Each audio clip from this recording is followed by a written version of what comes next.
Right, so my team, York City, have had an indifferent start to the season. They started with Michael Morton in charge. Neil Ardley's come in, steadied the ship. Last, I think, 7 or 8 games unbeaten. Few clean sheets in there. Defensively really strong. But, you know, me, I'm paying £22 a ticket. And I'll be paying £22 tomorrow night to go watch them play. And the football's not that great. And with the players York City have got in the attacking areas, I thought we could create something a little bit special. All right, guys, this is a very, very different tactic to what I normally put out on the channel. Hope you enjoy it. It's absolutely by me. The simulation I've done with York City is absolutely nuts. I'm going to show you that first. Don't disappear when you see an alarming stat because we've got a few things to discuss on how you can tweak it and make it a little bit better. All right, but if you want to score some goals in FM24, this is the tactic for you. Link, as always, down in the description where you could download the tactic via the Patreon. If not, don't worry, I'll go through everything so you can plug it in and make your FM24 save a little bit more fun. Okay, so, as you can see, York City, 1 season simulation. I played the first, I think, 8 games and then simulated the rest to see how it was shaping up in the match engine. And we have got York City predicted to finish in 7th, even though in real life I think we're down in about 19th or 20th. 46 played, 28 wins, 11 draws, 7 losses, 138 goals scored with 92 conceded. That is 2 a game. But we managed to win by 5 points, goal difference of 46. And then result-wise, as you can see, that's the run that I did. My last game was the Southend at home.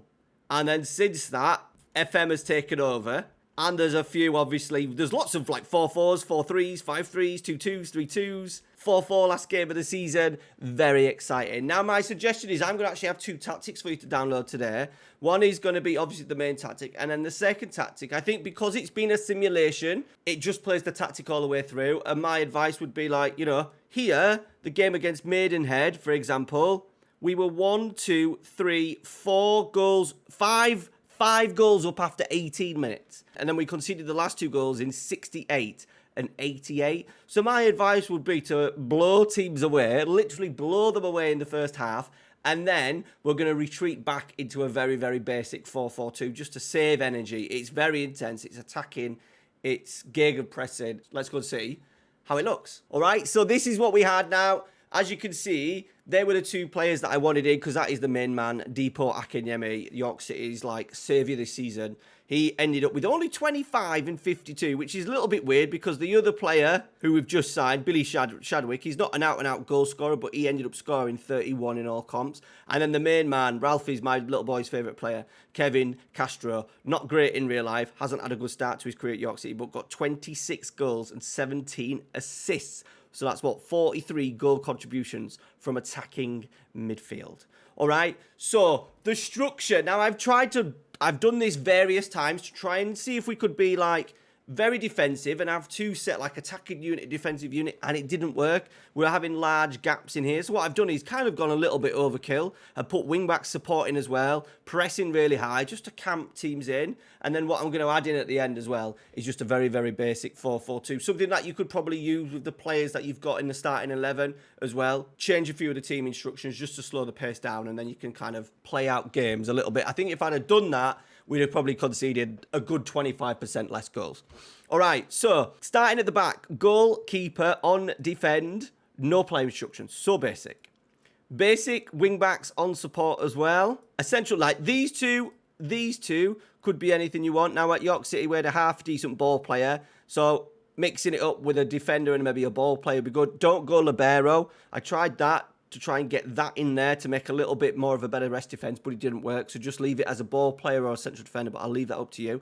In here, I've gone with Anchor. Once again, no play instructions. I went with Anchor because I literally just want him to stand there, recycle possession, help when there's counter-attacks. Obviously, we're going to be flying loads of bodies forward with the 2 wing-backs involved. The 2 inverted wingers are coming in as well. And then obviously the striker at times, it very much looks like a front 3 with Castro joining the front 2. The 2 wide players, inverted winger on support, both sides, no play restrictions. Castro, the shadow striker, on attack, no play restrictions. And then once again, no play restrictions, advance forward, pressing forward, no play restrictions. Now, what you could do is you want to tinker it a little bit, by all means, tinker it. It's the team instructions and the basic shape that's going to create the chaos. So if there's anything in there that you really want to see, maybe your inverted wingers staying wide, you could probably do them as wingers with cutting in, but I have enjoyed these inverted wingers coming in here and slipping little balls through to two players that like to work between the lines,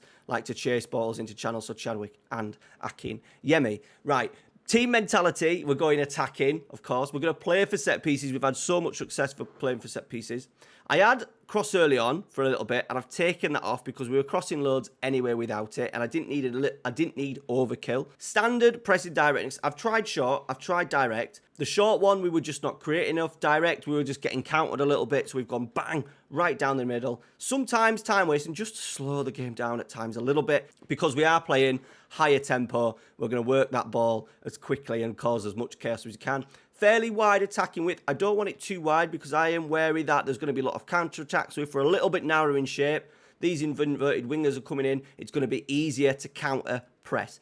Having said that, as you can see, counter-press is clicked on. Counter-attacking is not. Because we've got so many players flying forward anyway, if you do counter, it then naturally charges your wing-backs up as well. I just thought that would help us control games a little bit. We're doing short kicks, which can give us a nice variety, but we've got enough players up there to counter the sort of like two strikers, shadow striker. We're going to naturally counter anyway. That means when possession's lost, if you just leave it off, it doesn't mean that you're not going to counter. All right. I just find that sometimes a little bit of an overkill, especially with the wing backs going on. I want them to be helping in build up and not going too far forward. I want them supporting the two wide players, not often going beyond. Take short kicks, as we said. Out of possession, we've gone for it. High press, high line, slightly more off the trigger press. I've left that on just so we don't have overkill. Step up more, so we're making that pitch as compact as we possibly can. And then trap outside, work these two wide players in terms of chasing down fullbacks.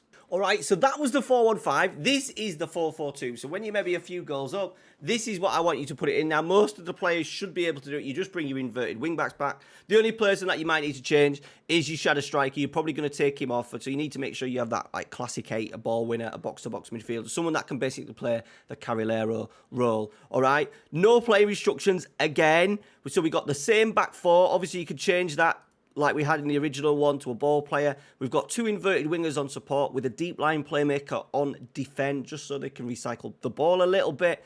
Carrilero, by all means as well, you could drop these two back and just have a bog standard DLP on defend with a DM. You could do that, no problem. Inverted winger on both sides, as we said. Pressing forward, keeping the strikers the same because we want them still to create a little bit of havoc up there.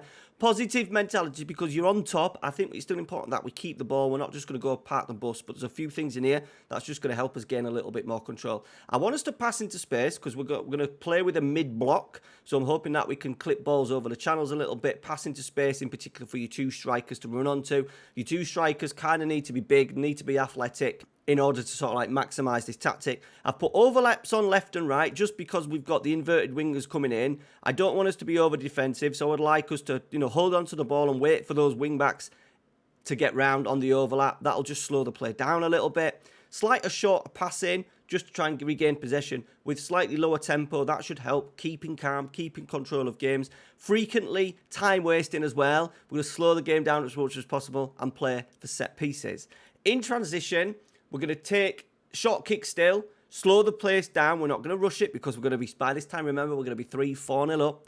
And we're going to still be counter-pressing just to see if we can get that ball back from the initial loss of possession. However, if that's not the case and they've started to build up the opponents, we're going to drop into a mid-block, but there were higher defensive lines, so we're nice and compact. Nothing else changed in there. Don't want to prevent short goal distribution because we're dropping back into a mid-block. We want to keep that 4-4-2 nice and tight and compact. We'll get that vertically compact with that mid-block with a higher line. And then hopefully with the lateral press out on that side, the ball goes across. Everyone hopefully should then shuffle across. So we're staying nice and compact. Really difficult to break down. So that is, get yourself in front. This is what should have happened when we played that game, where is it, against Maidenhead, the 6-3. Let's go and see how some of the goals were scored. Right, so we're going back a fair bit. Callum Harriott is the goal scorer. He's playing as the left inverted winger by the looks of it. So as you can see, there's Castro as well. If we just highlight a few, let's highlight the attacking 5. Okay, so there's our attacking 5. Harriott picks it up. Obviously, all the passes are forwards. Makes a good run. As you can see, he's really narrow. It's narrowed the play in. which I don't mind, because if there's a little loss of possession in here, chances are we might be able to get that back with a little bit of a counter press. My anchor's supporting nicely. The wing backs are getting involved and giving us width if we want to kind of hold on to the ball and recycle it a little bit. But Harriet just goes himself and absolutely smashes it in. There's a counter press. Castro into Akinyemi. It's forward. It's direct. Lovely little play from Castro. Just gets it and finds the runners. So good having two runners going either way. I do love two strikers. Once again, you two inverted wingers, really narrow. But look at the box occupation. 1, 2, 3, 4, 5. All 5 players. But then we've got support from the anchor. And then the two wing backs just giving us a little bit of width either side. Wasn't needed though, as Harriet put in his second of the game. Anchor, this is the only thing with an anchor. I don't like it. I wish the anchor would just stay there. If this was me in real life, I would be telling you, do not go anywhere in possession of the football that is outside of the 18-yard box. But Batty's done it. He's disobeyed my orders. But he puts in a lovely cross for Akinyemi at the fast hit. 6 foot, we're talking good header. We're talking that real classic number 9. 2 number 9s would be really good for this tactic. And then I thought I'd show you a couple of goals we concede. This is just a long ranger. It's a pull back. If we pull it back, we're not getting overly exposed anywhere, really. We've got plenty of players back. Yes, they're countering, but we're not getting outdone. We're marked 3v3 in there. We've got a 2v1 in here. Batty's that anchor. He's maybe got sucked in towards the ball a little bit, but that's nothing really down to the tactic. I would have thought Castro, the shadow strikers, come in to help out as well. And they smash it in from the edge of the area. And that was a lot of goals. We have had a few counter-attacks. We've struggled at times as well against a 3-5-2. So what we've done with a 3-5-2 with someone sitting, we've brought the 2 wide players out and played them as wingers just to stretch the play a little bit more. I think that was our 4th. I think that was our 5th goal, was it? Yeah. There's our anchor again. A little bit more of a central position, which I like. Latty Fairweather, he's our left back, just providing the width. And then once again, number 9. We're not doing cross often, but obviously when we get into good areas, we want that ball with the inverted wingers coming in narrow, the shadow striker making a run, 2 strikers. We want balls in the box. I just don't want us to do it too early. Goal from set piece. That's nothing down to the tactic. Once again, header, nothing too we could do about that. Only thing is really that guy there potentially would have got the back stick because he didn't get tracked by the inverted winger. But, we see that in real life a lot with Marcus Rashford not backtracking and chasing wingers and fullbacks. So, there you go. All right, I'll show you a couple of little stats. Average possession was 57% with a pass completion of 83%. Averaging 3 goals a game with that record of 135. With an expected goals of 120 as well, which is incredible. Chances created, absolutely way in front. 387 shots on target with shots per game at 21.26. Make sure you smash a like on today's video. There's going to be 5 tactics videos this week and 5 tactics videos next week. Next week's series is all going to be about how to build a tactic. A 4-2-3-1, a 4-4-2, a 3-5-2, a 4-3-3, and maybe a 3-4-3. All right, thanks for watching. Smash a like. See you later.